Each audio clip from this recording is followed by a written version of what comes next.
Hello everyone, today we will talk about how to fix or how to solve the problem of freezing on Netflix. We click on settings.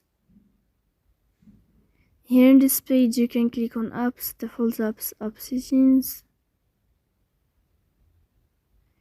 Then you can click on here on this sign and you can search about Netflix app like this. Then you can go to first stop and you can click OK. After that you'll enter to the window of storage.